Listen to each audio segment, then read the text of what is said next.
بسم اللہ الرحمن الرحیم۔ السلام علیکم، امید کرتی ہوں آپ سب خیریت سے ہوں گے انشاءاللہ۔ آج کی یہ ویڈیو ماہ ذی الحجہ کے ابتدائی 9 دن کے فضائل اور اعمال کے حوالے سے ہے۔ ذی الحج الحرام حرمت والے مہینوں میں سے ایک ہے۔ قرآن کریم میں اس کی اہمیت بیان کی گئی ہے۔ ایک روایت کے مطابق سورہ فجر کی ابتدائی آیات والفجر ولیال عشر اسی مہینے کی عظمت اور منزلت کو ظاہر کرتی ہیں۔ جب اس مہینے کا چاند نظر آتا تو اکثر صحابہ رضی اللہ تعالی عنہم و تابعین عبادت میں خاص اہتمام کرتے تھے۔ قرآن میں اس کے پہلے 10 دنوں کو ایام معلومات کہا گیا ہے۔ یہ بڑی فضیلت اور برکت والے ایام ہیں۔ حضرت رسول خدا صلی اللہ علیہ وآلہ وسلم کا فرمان ہے کہ کسی بھی دن کی نیکی اور عبادت خدا کے ہاں اس نیکی اور عبادت سے محبوب تر نہیں جو ان 10 دنوں میں کی جائے۔ ان 10 دنوں کے مشترکہ اعمال کے حوالے سے ہم بات کر رہے ہیں۔ چند اعمال ان 10 دنوں کے لیے ہیں۔ پہلے 9 دن کے روزے، یعنی 10واں دن تو عید کا دن ہے اور عید کے دن کا روزہ رکھنا حرام ہوتا ہے، اسی لیے یکم ذی الحج سے 9 ذی الحج تک کے روزے رکھنا مستحب ہیں اور اتنی فضیلت والے ہیں کہ جس نے یہ 9 دن کے روزے رکھے گویا اس نے ساری زندگی روزے رکھے ہوں۔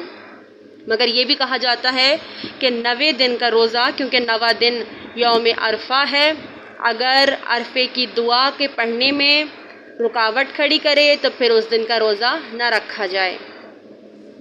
ایک اور عمل بیان کرتے ہیں، ان 10 دنوں میں مغرب اور عشاء کے درمیان 2 رکعت نماز پڑھیں۔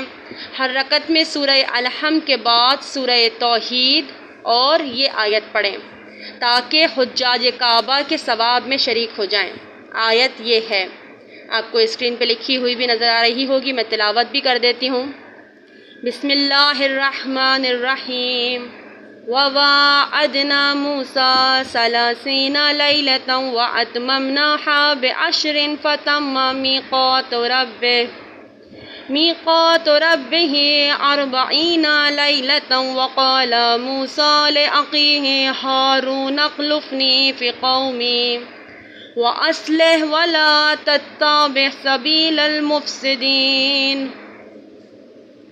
وعدہ کیا ہم نے موسیٰ سے 30 راتوں کا اور مزید 10 راتوں کا اضافہ کیا، تو پھر اس کے رب کا وعدہ 40 راتوں کا ہو گیا، اور کہا موسیٰ نے اپنے بھائی ہارون سے میری امت میں میرا جانشین بن اور ان کی اصلاح کر اور فساد کرنے والوں کی راہ پر نہ چلنا۔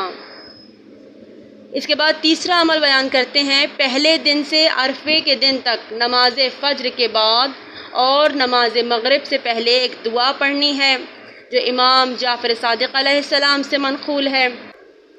اس کے بعد اگلا عمل بیان کرتے ہیں جو ان 10 دنوں کے حوالے سے ہے، 5 دعائیں جو جبرائیل خدا کی طرف سے حضرت عیسیٰ علیہ السلام کے لیے بطور ہدیہ لے کر آئے۔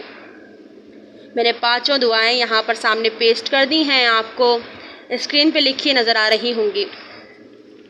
فرماتے ہیں کہ روزانہ ہر دعا کو 100 مرتبہ پڑھنے کی فضیلت ہے، لیکن اگر 10 بار بھی پڑھ لیا تو بھی روایت پر عمل ہو جائے گا۔